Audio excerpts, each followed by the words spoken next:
داتا صاحب رحمۃ اللہ علیہ فرماتے ہیں ہماری تعلیمات ہیں، کہتے ہیں شیخ احمد نام کے بزرگ تھے، ساری زندگی کسی کو کام نہیں بتایا، ساری زندگی بڑی مشکلات آئیں اور کبھی اپنی ذات پر سوال کا دروازہ نہیں کھولا۔ ایک ایسی مشکل آئی کہ جو حل ہی نہیں ہوتی تھی، کسی نے ان پر کوئی الزام لگا دیا۔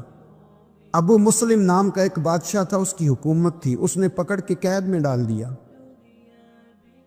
اب قید میں ہیں، جرم لگ گیا ہے، فرد جرم عائد ہو گئی ہے، جیل میں ہیں۔ لوگ کہنے لگے حضرت جی اپنی صفائی میں کچھ کہیں، فرمانے لگے ساری زندگی بندوں سے کچھ نہیں کہا، اللہ رسول کو پتہ ہے میں بے گناہ ہوں، مجھے کہنے کی ضرورت نہیں۔ داتا غانی بخش علی حجویری نے لکھا ہے، داتا صاحب کہتے ہیں تو یقین کامل تو پیدا کر، تو ایمان تو پختہ کر۔ داتا صاحب کہتے ہیں وہ ابو مسلم جو بادشاہ تھا وہ نیک آدمی تھا، اسے رات کو خواب میں نبی کریم کی زیارت نصیب ہوئی، اور حضور سید عالم صلی اللہ علیہ وسلم فرمانے لگے تو نے اللہ کا ایک نیک بندہ جیل میں ڈال دیا، ڈر نہیں آتا، وہ تو بے گناہ ہے۔ بادشاہ آدھی رات کو خود اٹھا، دادا صاحب فرماتے ہیں کسی گارڈ کو نہیں بھیجا، پولیس والے کو نہیں بھیجا، جیلر سے نہیں کہا، خود گیا، جا کے جیل کا دروازہ کھولا، دروازہ کھول کے اس درویش کو آزاد کیا، کہنے لگا بابا جاؤ، مجھے پتہ چل گیا آپ بے گناہ ہیں۔ بابا جی سلام کر کے جانے لگے تو بادشاہ پھر آگے آیا، ہاتھ باندھے، ہاتھ چومے، کہنے لگا حضور آپ بڑے نیک ہیں، میرے لیے کوئی حکم ہو تو بتائیے گا، میرے لائق کو خدمت ہو تو بتائیے گا۔ تو شیخ احمد فرمانے لگے تجھے ابھی بھی سمجھ نہیں آئی، تجھے ابھی بھی نہیں سمجھ آئی؟ کہنے لگا حضور کیا؟ فرمانے لگے جو تہجد کے وقت تجھے اٹھا کے مجھے رہا کرنے بھیج سکتے ہیں وہ میری کوئی ضرورت باقی رہنے دیں گے؟ مجھے کوئی ضرورت پڑے گی کسی اور کو کہنے کی؟ داتا صاحب رحمۃ اللہ علیہ کے وصال کو تقریباً 1000 سال ہونے کا۔ کچھ باتیں ایسی ہیں جنہیں تھوڑا سا غور کے ساتھ، ٹھنڈے ذہن کے ساتھ سمجھا کریں۔ اسلام کی تاریخ 1400 سال کی ہے، اور 1000 سال پہلے کے داتا صاحب بزرگ ہیں۔ داتا صاحب فرماتے ہیں میں اس زمانے میں مرید ہوا، مجھے اجازت ہوئی، میں نے اپنے مرشد کی خدمت کری، پھر مجھے حکم ہوا اپنے قلم سے لکھتے، پھر میں لاہور آیا۔ اگر 1000 سال پہلے سے پیری مریدی کا، طریقت کا، تصوف کا سلسلہ جاری ہے، آج لوگ کہتے ہیں یہ نئی بات ہے، یہ کل شروع ہوا ہے۔ داتا صاحب رحمۃ اللہ علیہ کے وصال پر ان کا عرس شروع ہوا، یعنی عرس بھی 1000 سال سے ہوتے چلے آ رہے ہیں۔ آج بعض لوگوں کو غلط فہمی ہوتی ہے کہ یہ آج کی کوئی نئی ایجاد ہے، اور اگر 1000 سال پہلے کے لوگ ضرورت محسوس کرتے تھے کہ پہلے کسی درویش کی خدمت کریں گے تو پھر ہمیں کچھ ملے گا، تو ہمارا تو زمانہ ہی بڑا عجیب ہے۔ یہاں بہت سارے لوگ ہیں جو کہتے ہیں میں خود قرآن جانتا ہوں، حدیث جانتا ہوں، میں خود بڑا سمجھدار ہوں، مجھے کسی کی کیا ضرورت ہے۔ بہت ساری چیزیں ایسی ہیں جنہیں ہمیں غور سے دیکھنا چاہیے۔ 1000 سال پہلے داتا صاحب، اور پھر داتا صاحب کہتے ہیں میرا کسی عام گھرانے سے تعلق نہیں، میں مدینے والے محبوب کی اولاد ہوں، سید ہیں، اس کے باوجود ایک جگہ پہ گئے ہیں، تربیت لی ہے، پھر وہ لاہور تشریف لائے ہیں، اور داتا صاحب فرماتے ہیں کہ میں ہندوستان کے اس ایریے میں آ کے بیٹھا ہوں جہاں زندگی کی سہولیات بھی پوری میسر نہیں ہیں مجھے۔ لاہور 1000 سال پہلے آپ اگر اس کا نقشہ دیکھیں تو کیا نظر آئے گا؟ جن لوگوں نے ابھی 40 سال 35 سال پہلے لاہور کو دیکھا ہے وہ بھی جانتے ہیں اس کی کیفیات کیا تھی۔ تو 1000 سال پہلے کا لاہور جہاں داتا صاحب تشریف لائے، داتا غانی بخش علی حجویری نے وہاں بیٹھ کر قرآن و سنت کی تشریحات کی، داتا صاحب نے مسجد بنائی۔ اب تو لفظ داتا سے بھی بڑا اختلاف ہے لوگوں کو، حالانکہ داتا کا معنی دینے والا، اور اللہ کے جو 99 نام ہیں نا، ان 99 ناموں میں سے کوئی نام داتا ہے۔ ایسے لوگ کہتے ہیں یہ تو اللہ کا حساب، بھئی یہ لفظ داتا تو ویسے ہی عربی کا لفظ ہی نہیں ہے، تو آپ چیزوں کو گھسیٹ گھساٹ کے اگر لیکن نا قرآن مجید میں آپ اپنے ماں باپ کے لیے دعا کرتے ہیں رب ارحمہما کما ربیانی صغیرا، یا اللہ ان دونوں کو بخش دے جو بچپن میں میرے رب بنے۔ رب ارحمہما کما ربیانی صغیرا، رب کا معنی پالنے والا، تو قرآن مجید نے تو ماں باپ کو رب کہہ دیا تو شرک ہو گیا۔ وہاں اللہ رب اور معنوں میں ہے، ماں باپ رب اور معنوں میں ہے۔ یہاں معنی پالنے والے کو ہے، ماں باپ اولاد کو پالتے ہیں نا، اصل پالنے والا کون ہے؟ اللہ۔ تو اب کسی نے کہا کہ ابا آپ نے مجھے پالا ہے تو کافر ہوا کہ مسلمان ہوا؟ چھوٹی چھوٹی باتوں میں لوگ تقسیم کرتے ہیں اہل اسلام کی، یہ درست نہیں ہے۔ قرآن مجید نے حکم دیا کہ ان کے لیے دعا کرو ان لفظوں کے ساتھ۔ تو داتا کا معنی ان کا لقب ہے، یہ معروف لقب ہے ان کا، اس کا معنی دینے والا۔ تو بھائی اگر آپ مجھ سے کوئی 2-3 مسئلے سن لیتے ہیں، میں آپ کو دے دیتا ہوں تو شرک نہیں ہوتا۔ میرا استاد اگر مجھے 2-4 باتیں سکھاتا ہے تو شرک نہیں ہوتا۔ آپ کے اور میرے بزرگ والدین ہمیں کو 2-4 ہزار دیں، ہم ان سے مانگ لیں تو شرک، تو یہ اتنی زیادہ وہ معاملہ نہیں ہے۔ آپ اس کو سمجھے، لوگ الجھاؤ پیدا کرتے ہیں، اس الجھاؤ سے بچنا چاہیے۔ ہم سے بندہ مسلمان تو ہوتا کوئی نہیں، لیکن ہر جمعے کو 2-4 لاکھ کو کافر ضرور کر دیتے۔ جانے کب مار دے کوئی مجھے کافر کر کے، شہر کا شہر مسلمان بنا بیٹھا ہے۔ تو اتنا سستا نہ کرے اس چیز کو، چیزوں کو سمجھیں اور غور کریں۔ تو داتا صاحب رحمۃ اللہ علیہ نے قرآن و سنت کی تشریحات کی۔ اب ایک بات میں کہنے لگا ہوں، داتا صاحب رحمۃ اللہ علیہ، بابا فرید صاحب رحمۃ اللہ علیہ، حضرت شیخ عبد القادر جیلانی غوث پاک رضی اللہ تعالیٰ عنہ، یہ وہ بزرگ نہیں ہے کہ جن کی تاریخ دفن ہے، جن کا کوئی پتہ نہیں کہاں سے آئے، کہاں گئے، کیا تھے، کیا کرتے تھے۔ یہ وہ اس طرح کے لوگ نہیں ہیں۔ ان لوگوں کا کلام اصل صورت میں آج بھی دنیا میں موجود ہے۔ بابا فرید کی تحریریں موجود ہیں، حضرت غوث پاک کی کتابیں موجود ہیں، داتا گنج بخش علی حجویری کی کشف المحجوب شاید دنیا کی ہر زبان میں ملتی ہے۔ اب میں جو بات کہنے لگا ہوں اس پر غور کرنا۔ اگر کشف المحجوب آپ پڑھے نا ساری، تو سب سے پہلے وہاں ملنگوں کا داخلہ بند ہوگا، کوئی ملنگ آپ کو نظر نہیں آئے گا، چونکہ داتا صاحب کی تعلیمات بالکل اس کے برعکس ہیں۔ فوری طور پر وہاں عورتوں کا داخلہ بند ہوگا، چونکہ داتا صاحب کی تعلیمات اس کے بالکل برعکس ہیں۔ میلے ٹھیلے یہ ساری چیزیں وہاں بند ہوں گی۔ یہ کوئی کہیں نہیں داتا صاحب نے کہا کہ پنڈی سے پیدل آنا بڑے بڑے جھنڈے اٹھا کے اور میرے مزار پہ حاضری دینا، داتا صاحب اس کے مخالف ہیں، اس لیے کہ وہ کوئی ایسی چیز تو نہیں کہ وہ دفن ہے۔ داتا علی حجویری کی تعلیمات تو لکھی ہوئی ہیں، کتاب موجود ہے، اور ہر چیز کا انہوں نے بیان کر دیا اس کے اندر۔ علم سے شروع ہوئے ہیں وہ، علم، عمل، فقر۔ داتا صاحب نے تو کھانے کے آداب بھی بیان کی، داتا صاحب نے چلنے کے آداب لکھے ہیں کشف المحجوب کے، داتا صاحب نے بولنے کا شریعت میں کیا طریقہ وہ بھی بیان فرمایا۔ داتا صاحب نے تو کوئی ایسی چیز نہیں ہے جو آپ کہیں کہ باہر سے لے کے جانی پڑے۔ مسئلہ تو یہ ہے کہ یہ جو کچھ ہو رہا ہے، ایک آدمی ان کی قبر سے پھول اٹھاتا ہے اور وہ کسی کے گلے میں ڈالتا ہے تو اس کا بھی اسے 400-500 روپیہ نذرانہ چاہیے۔ یہ کہاں لکھا ہے داتا صاحب نے؟ اس کتاب کا حصہ ہے۔ ان کے مزار کو آپ جس مرضی چیز سے غسل دیں، اور داتا صاحب نے نہیں کہا تھا کہ سندل لے کے آنا تو میری قبر کو غسل دینا، انہوں نے کہیں نہیں کہا۔ کیوں زیادتی کرتے ہیں مشائخ کے ساتھ؟ میرے اعلیٰ حضرت فاضل بریلوی رضی اللہ تعالیٰ عنہ سے کسی نے پوچھا تھا، ہم بڑی لوگوں کی باتیں سنتے ہیں، مزارات پہ لوگ جاتے تھے تو نفع ہوتا تھا، اب کیا بات ہوئی؟ اب اس طرح سے ہماری دعائیں مستجاب نہیں ہوتی۔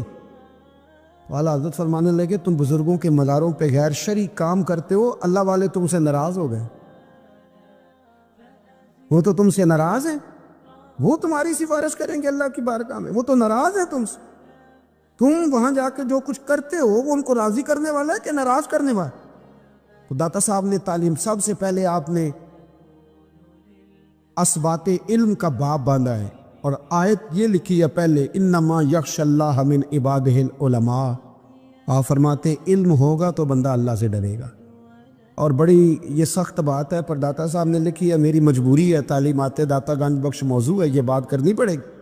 داتا صاحب کہتے ہیں جو بندہ بغیر علم کے فقیری کا دعویٰ کر جائے، وہ اسی طرح ہے جس طرح کنویں کے گرد بیل پانی نکالنے کے لیے گھوم رہا ہوتا ہے، وہ چلتا تو رہتا ہے پر اس کی منزل کوئی بھی نہیں ہوتی، وہ گھومتا تو رہتا ہے پر اسے نتیجہ کوئی ملتا نہیں۔ فرماتے ہیں وہ اس بیل کی طرح ہے کہ گھومتا تو رہے گا پر کوئی منزل اسے میسر نہیں آئے گی۔ اگر کوئی منزل لینا چاہتا ہے تو پہلے اللہ کی کتاب پڑھے اور مدینے والے محبوب کی حدیث یاد کرے، پھر اسے منزل نصیب ہوگی، ورنہ اس کے لیے کوئی رستہ تعین ہو سکتا۔ اور داتا صاحب نے پھر حدیث لکھی نبی کریم علیہ السلام، فرماتے کچھ علم حاصل نہیں کرتے، کچھ علم لیتے ہیں پر اس سے نفع نہیں لیتے، پتہ ہوتا ہے پر عمل نہیں کرتے۔ آپ نے حدیث لکھی ہے، نبی کریم علیہ السلام نے فرمایا اللہم انی اعوذ بک من العلم لا ینفع، اے اللہ میں اس علم سے تیری پناہ مانگتا ہوں جو علم تو ہو پر اس سے نفع نہ اٹھایا جا سکے، جو علم تو ہو پر اس پر عمل نہ ہو۔ داتا صاحب رحمۃ اللہ علیہ فرماتے ہیں علم ہمیشہ اس لیے سیکھنا کہ اللہ تبارک و تعالیٰ تمہیں اس کا نفع عطا کرے، اور پھر آگے بڑھتے ہیں تو آپ فرماتے ہیں جب علم سیکھ لو تو پھر نہ اللہ رسول سے عشق کرنا، فرماتے ہیں پھر نمازیں پڑھنا آسان ہو جائے گا، روزے رکھنا آسان ہو جائے گا، قرآن مجید پڑھنا آسان، محبت کرنا۔ اور آپ نے مثال دی، جہاں بھی کوئی بات سمجھاتے ہیں ایک مثال دیتے ہیں، مثال دی، فرمانے لگے حضرت عبداللہ ابن مبارک رحمۃ اللہ تعالی علیہ فرماتے ہیں میں شروع میں ایک عورت پہ عاشق ہو گیا تھا، سمجھانے کے لیے بات کرتے، عاشق ہو گیا تھا ایک عورت پہ، تو میں نے عشاء کی نماز اس کے محلے میں جا کے پڑھی، میرا مذہبی گھرانے سے تعلق تھا، نماز میں پڑھتا تھا، تو امام صاحب جو تھے نا، یہ داتا صاحب نے لکھا ہے کشف المعجوب، امام صاحب نے نا آیات ذرا لمبی پڑھی، تو میرے دل میں خیال آیا کہ مولانا آپ تو فارغ ہیں، تو ہمیں تو اور بھی کام ہے، تو کہتے ہیں نماز سے فارغ ہو کے میں اس کے گھر کے چکر لگاتا تھا، ساری رات گھومتا رہتا تھا، وہ چند لمحوں کے لیے چھت پہ آتی تھی، دو ایک بات کرتی تھی چلی جاتی تھی، حد یہ ہے کہ مجھے کبھی اس پہ غصہ بھی نہیں آیا، اور اس کا انتظار کر کے کبھی میں تھکا بھی۔ یہ داتا صاحب لکھ رہے ہیں، حضرت عبداللہ ابن مبارک فرماتے ہیں ایک رات میں گیا، اسی طرح میں نے نماز پڑھی، پھر میں اس کے گھر گیا، میں ساری رات، سردیوں کی ٹھنڈی رات 11-12 گھنٹے اس کے گھر کا طواف کرتا رہا، معاذ اللہ چکر لگاتا رہا، آدھی رات کو سحری کے وقت وہ چھت پہ آئی 1 منٹ کے لیے اور کہنے لگی گھر میں مہمان بہت زیادہ ہیں، آج بات نہیں ہو سکے گی۔ حضرت عبداللہ ابن مبارک فرماتے ہیں کہ میں جب واپس لوٹا تو نہ مجھے اس پہ غصہ تھا، نہ مجھے تھکاوٹ تھی، بلکہ میرے دل کے اندر اس کے لیے محبت بڑھ رہی تھی۔ میں کہہ رہا تھا کتنی اچھی ہے بیچاری، اتنے رش میں بھی اور اتنی مجبوری میں بھی 1 منٹ کے لیے چھت پہ آئی ہے، پھر بھی مجھے اس سے پیار بڑھ رہا تھا۔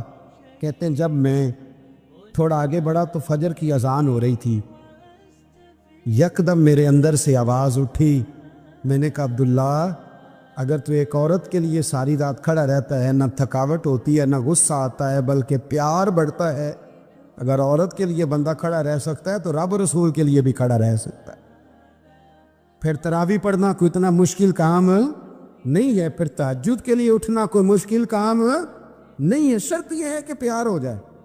ایک عورت کے لیے اگر یہ سارا کچھ ہو سکتا ہے تو اللہ رسول کے لیے بھی ہو سکتے ہیں۔ فرماتے میں نے توبہ کر لی، اور پھر میرا حال یہ ہے کہ وہ توبہ کی اور پھر 60 سال گزر گئے، ساری رات مصلی پہ کھڑا رہتا ہوں، مجھے کبھی تھکاوٹ نہیں ہوئی، پھر کبھی تھکاوٹ نہیں ہوئی۔ تو داتا صاحب کہتے ہیں پہلے علم سیکھ، پھر اس کے بعد اللہ رسول سے پیار کر، اور پیار والی نماز پڑھ، مشقت والی نہ پڑھ، یعنی بوجھ والی نہ پڑھ کہ اب میری جان چھوٹ جائے تو میں بھاگ کے جاؤں، تم ادھر بیٹھو تو میں دوڑ کے نماز پڑھ کے آیا، یہ والی نماز نہ پڑھ۔ پھر تو آیا تو پھر ذوق پیدا کر، پھر تیرے اندر شوق ہو، پھر تو توانائی والا جذبہ رکھے دین کے معاملے میں۔ پھر داتا صاحب ایک تیسری بات ارشاد فرماتے ہیں، ایک تیسری بات داتا صاحب کرتے ہیں، داتا صاحب کہتے ہیں کہ یہ یاد رکھ کہ جو تجھے اعزاز ملے گا نا زندگی میں، اعزاز تجھے جو زندگی میں ملے گا، اور کوئی کرامت اگر تجھے ملے گی تو وہ صرف نبی پاک علیہ السلام کی سنت اور شریعت کی وجہ سے ملے۔ تو جتنے مرضی چلے کاٹ لے، وظیفے کر لے، کالا جادو، نیلا جادو، پیلا جادو، جو مرضی تو سیکھ لے، اگر تجھے کوئی اللہ شان دے گا تو صرف اس لیے دے گا کہ تو نبی پاک کے دین پہ عمل کرتا ہے۔ اللہ کرے آپ کو میں یاد کرا سکوں، اللہ کرے ایسا ہو جائے اور میری جماعت سمجھنے لگ جائے کہ داتا صاحب کہتے ہیں سنت شریعت پہ عمل کرنا چاہیے، اور میں کوئی ایسی چھپی چھپائی بات بھی نہیں کر رہا۔ کشف المعجوب دنیا کی ہر زبان میں اردو میں ملتی ہے، آپ لے کے دیکھ سکتے ہیں۔ داتا صاحب فرماتے ہیں اعزاز جو تمہیں ملے گا نا، اگر شان چاہتے ہو وہ ہمارے نا بہت سارے ایسے لوگ ہیں جو کہتے ہیں کوئی ایسی چیز ہاتھ لگے، اعلیٰ دین کا چراغ ایسے گھسایا جائے اور فوری طور پہ پیر صاحب نے کہہ دیا تو ریل پیل ہو گئی پیسوں کی.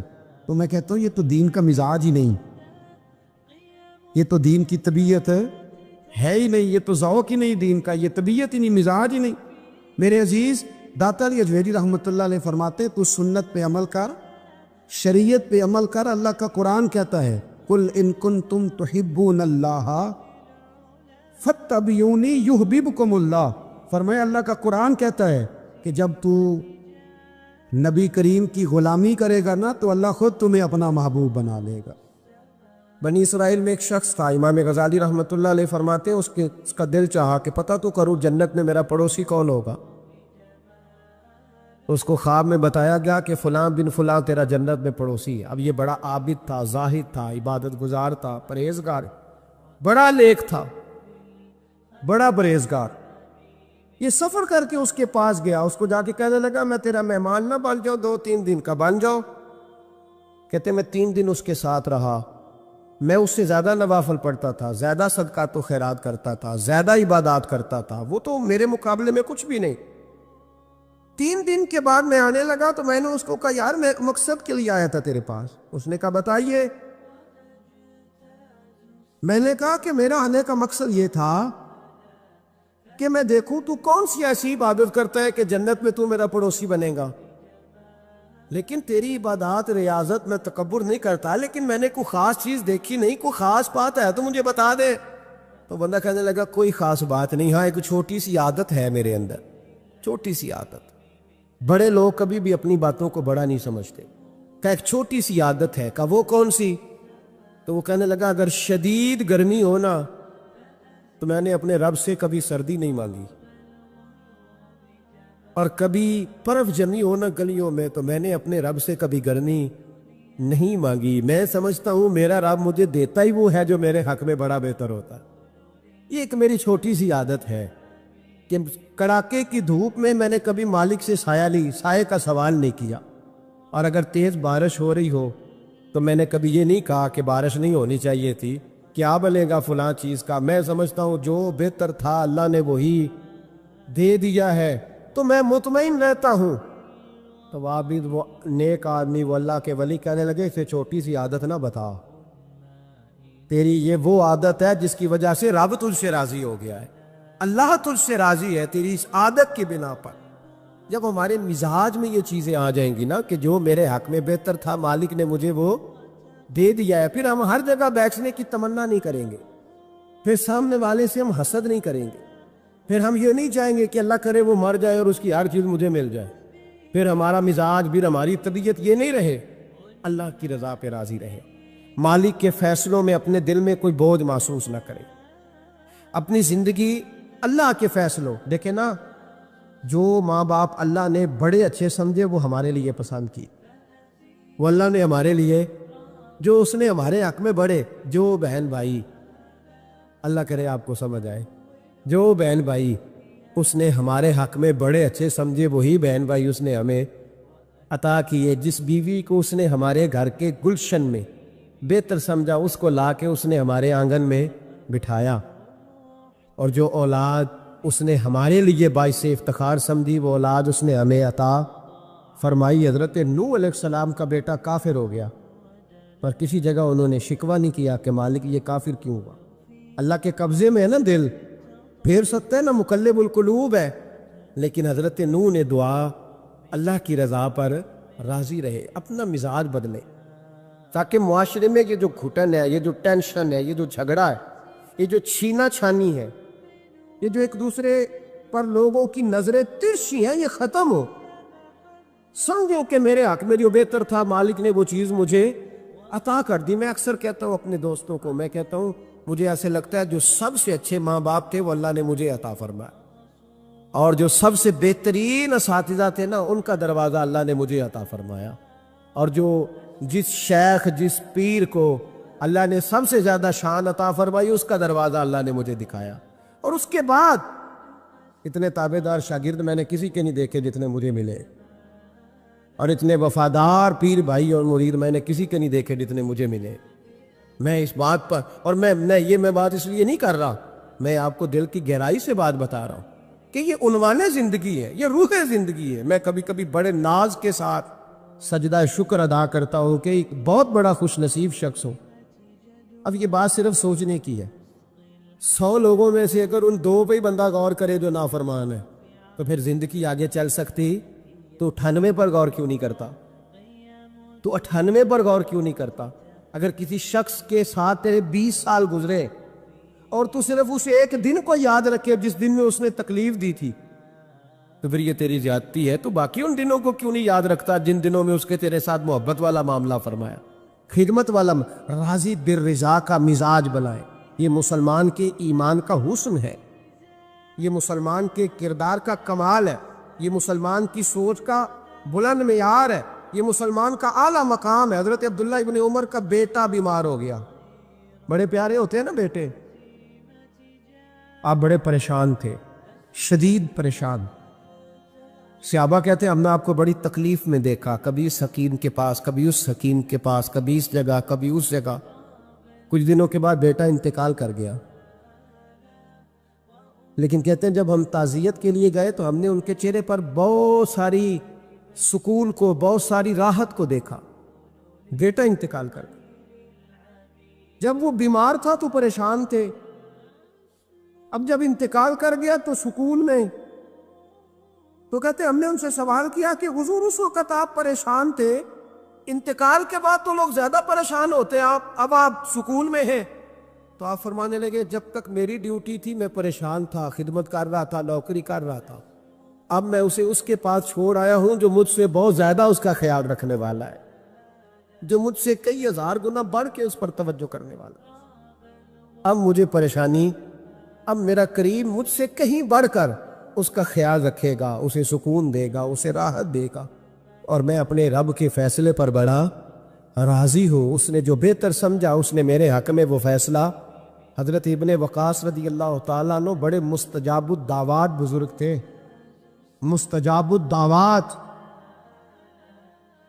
حضرت عبداللہ بن صائب رضی اللہ تعالیٰ عنہ فرماتے میں حج کرنے گیا تو میں طواف وداع کرنے گیا، حج کا آخری رکن ہوتا ہے، پس آتا ہے نا آفاقی حاجی تو طواف وداع کرتا۔ کہتے جب میں طواف وداع کرنے گیا تو طواف وداع کے موقع پر میں نے دیکھا کہ جتنا رش حجر اسود کے پاس ہے اتنا ہی حضرت ابن وقاص کے پاس بھی ہے۔ شاید سمجھ نہیں آئی آپ کو میری بات۔ حجر اسود کے پاس بہت بڑا رش ہوتا ہے، ہر آدمی کی خواہش ہوتی ہے بوسہ لینے کی، تو جتنے لوگ وہاں کھڑے تھے اتنے ہی لوگ حضرت سیدنا ابن وقاص رضی اللہ تعالیٰ عنہ کے پاس بھی کھڑے تھے۔ تو کہتے میں بڑا مجھے تعجب ہوا، عبداللہ بن صائب کہتے میں بھی ان کے پاس جا کے بیٹھ گیا تو میں نے دیکھا کہ وہ نابینا ہے، آنکھوں سے نظر نہیں آتا، لوگ ان کے پاس دعائیں کرانے آ رہے ہیں، اور فرماتے میں نے عجیب حال دیکھا، بیمار ترین شخص ان کے سامنے آ کے بیٹھا، حضور میرے لیے دعا کر دے۔ تو فرماتے انہوں نے دعا کے لیے ہاتھ اٹھائے تو وہیں اسی وقت میں نے دیکھا اللہ نے اس بندے کو شفا عطا فرمایا۔ میں نے دیکھا مقروض دعا کرا رہے ہیں، بیمار، بے اولاد، جو بھی دعا ان سے کراتا اللہ اس کی حاجت کو پورا فرما دیتا۔ حضرت عبداللہ بن صائب کہتے ہیں میں شام تک بیٹھا رہا، ہر نماز کے بعد رش ہوتا، میں دیکھتا رہا، فرماتے ہیں شام ہو گئی، لوگ دعائیں کرا کے چلے گئے۔ جب مغرب کا وقت ہوا تو نابینا تھے، پھر بھی مجھ سے کہنے لگے عبداللہ ساری دنیا نے دعائیں کرائی ہیں، تو نے نہیں کرانی؟ تو صبح سے بیٹھا ہے بس دیکھے ہی جا رہا ہے، تو نے نہیں کوئی دعا کرانی؟ تو کہتے ہیں میں نے کہا حضور میں نے دعا نہیں کرانی، ایک سوال پوچھنا ہے۔ تو فرمانے لگے پوچھو۔ تو میں نے کہا حضور سارا زمانہ جو دعا کراتا ہے اور اللہ آپ کی قبول کرتا ہے، تو ایک دعا آپ اپنے لیے بھی کر لیں، اللہ آپ کو آنکھیں عطا فرما دے۔ مالک جو قبول کر رہا ہے تو ایک کر لے اپنے لیے بھی۔ میں گڈی تے ہتھ ڈور سجن دے، او جنج رکھے اونج رہنا ہے، او جنج رکھے اونج رہنا ہے، واجب نہیں جے وچ شریعت مندہ خصم نو کہنا۔ کہنے لگے ایک دعا اپنے لیے بھی کر لیں۔ کہتے ہیں جب میں نے یہ کہا تو بن وقاص رو پڑے، اتنا روئے کہ ان کی ہج کی بند گئی۔ کہنے لگے نا جب تک رب نے چاہا اس نے مجھے آنکھیں دی، اور اب اس نے بہتر سمجھا کہ میری آنکھیں نہ رہے تو اس نے جو بہتر سمجھا میرے لیے کر دیا۔ میرا مالک میرے حال سے آگاہ ہے، اور میرے مالک کی حکمت ہے، اس نے مجھے جس حال میں رکھا ہے، اور فرمایا اگر اس نے مجھے اس حال میں رکھا ہے تو میں بھی اس حال پہ بڑا ہی راضی ہوں۔ میں اپنے مالک کے دیے ہوئے اس حال پر بڑا، مسلمان یہ سمجھ لے، اس پیغام کو پلے کے ساتھ باندھ لے۔ اگر اس نے جلد بازی دکھانی ہے، اگر اس نے بے راہ روی کرنی ہے، اگر اس نے اللہ تبارک و تعالیٰ کے فیصلوں میں مداخلت کرنی ہے، پھر یہ تو ممکن ہی نہیں۔ یہ ہو سکتا اس لیے کہ اس کی لگامیں کسی اور کے پاس ہیں، اس کے فیصلوں کا اختیار کسی اور کے پاس ہے۔ اپنے آپ کو اپنے مالک رضی اللہ عنہم ورضوا عنہ ذالک الفوز العظیم، اللہ فرماتا ہے میں ان سے راضی ہوں، وہ مجھ سے راضی ہیں، اور یہ بہت بڑی کامیاب۔ اپنی زندگی میں اللہ کے فیصلوں پر راضی ہونا سیکھیں، راضی ہونا سیکھیں۔ رب کریم کے فیصلوں پہ راضی ہونے کی عادت بنے گی تو ایمان مضبوط ہوگا۔ حضرت ابو بکر صدیق نے پانی مانگا تو لوگوں نے دودھ دیا، فرمایا پیچھے کرو۔ ابو بکر نے نعمتیں چھوڑ دیے۔ اب ابو بکر وہ والا کام کرتا ہے جو رسول پاک نے کیا ہے، فرمایا نہ دودھ شاید پیش نہ کرو، جو مانگتا ہوں بس وہ دو۔ حضرت ابو بکر صدیق نے بڑے مالدار تھے۔ حضرت عمر فاروق رضی اللہ تعالیٰ عنہ کے پاس صحابہ کرام جمع ہو کے آئے، کون سا ایسا شخص ہے جس کی تنخواہ میں اضافہ ہو جائے؟ تو لوگ کہتے ہیں نہیں مجھے نہیں چاہیے، پر ہم نے وہ لوگ دیکھے ہیں۔ حاجی صادق صاحب کو مسجد والوں نے کہا 1000 روپیہ تنخواہ بڑھانی ہے، تو حاجی صاحب کہنے لگے میرا بڑا سونا گزارا ہوتا ہے، مینوں نہیں بڑھے دے۔ حضرت سیدنا عمر فاروق رضی اللہ تو صحابہ اکٹھے ہو کے گئے، کہنے لگے عمر حضور کے زمانے میں بظاہر غربت رہی، جناب صدیق اکبر کے زمانے میں غربت، اب تو بڑی ریل پیل ہے، بحرین سے لاکھوں کا مال آتا ہے، آپ کو بڑے بڑے سفیر ملنے آتے ہیں، پر آپ وہی پرانا کرتا اور وہی طامت جو کئی جگہ سے سی آپ نے کئی جگہ سے پھٹی۔ اور حضرت عمر ایک دن عید کی نماز پڑھانے گئے تھے تو ننگے پیر ہی چلے گئے۔ لوگوں نے کہا جوتا، فرمایا ٹوٹ گیا تھا یار، پہننے کے قابل نہیں تھا۔ فرمایا ننگے پیر آ گئے ہو، لوگ کیا کہیں گے؟ فرمایا چھوڑو، عمر کے پاؤں ننگے ہیں لیکن عمر کے کردار میں تو کوئی شک نہیں نا، پیر ہی ننگے ہیں نا، کیا ہوا؟ چھوڑو اس بات کو، کوئی پیار نہیں دنیا داری سے، دولت سے، کوئی چکر ہی نہیں۔ حضرت سیدنا عمر فاروق رضی اللہ تعالیٰ عنہ کو صحابہ نے اکٹھے ہو کے کہا، یہ ہے امت کے بیدار ہونے کے طریقے جو عرض کر رہا ہوں۔ کہا جناب آپ اب بڑا مال غنیمت ہے، اور جس طرح ہر صحابی کا حصہ ہے آپ کا بھی حصہ ہے، تو ایک نیا کرتا ہی ڈال لیں آپ خرید کے۔ اب جب مشورہ ہو گیا صحابہ میں تو کہنے لگے عمر سے بات کون کرے گا؟ نیا کرتا پہننے کی عمر سے بات کس کو برا لگتا ہے جی؟ نیا کرتا کون بات کرے گا؟ حضرت سیدنا علی المرتضیٰ کا انتخاب ہوا۔ کہنے لگے مولا علی کی بڑی عزت کرتے ہیں، ان سے بڑا پیار کرتے ہیں، ان سے بات کرتے۔ تو حضرت علی کو بلایا گیا، عرض کی حضور مہربانی فرمائیں، حضرت عمر سے کہے نئے کرتے کے لیے۔ آپ فرمانے لگے عمر میری بڑی قدر کرتا ہے، بڑی بات سنتا ہے، پر یہ والا کام نہیں میں عمر سے کہہ سکتا، یہ کسی اور سے کہو۔ تو کہنے لگے آپ رہنمائی کر دے، کس کو کہیں؟ تو جناب علی المرتضیٰ فرمانے لگے اگر حضرت عائشہ صدیقہ سے کہو گے تو عمر فوراً مان جائے گا، وہ مومنوں کی ماں ہیں۔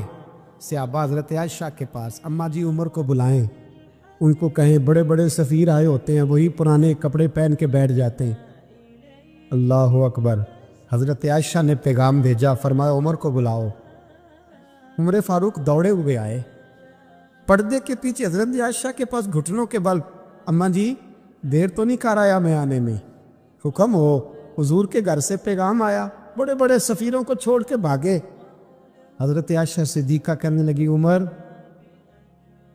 دیکھو جائز پیسے ہوں تو اسلام اچھے لباس سے منع نہیں کرتا، اب بڑا بڑا مال آیا ہے، اب تیرا بھی حصہ ہے، تو صحابہ کرام کی خواہش ہے کہ نیا کرتا پہن لو، بڑے بڑے سفیر آتے ہیں، حرج بھی کوئی نہیں، جائز بھی ہے، کوئی منع نہیں۔ حضرت عمر نے گردن جھکا، جی اماں جی، جی اماں جی، جی اماں جی۔ حضرت عائشہ کہتی ہیں بات ختم ہوئی، عمر نے گردن اٹھائی تو عمر کی داڑھی آنسوؤں سے بھری ہوئی، کہتی ہے مجھے کہنے لگے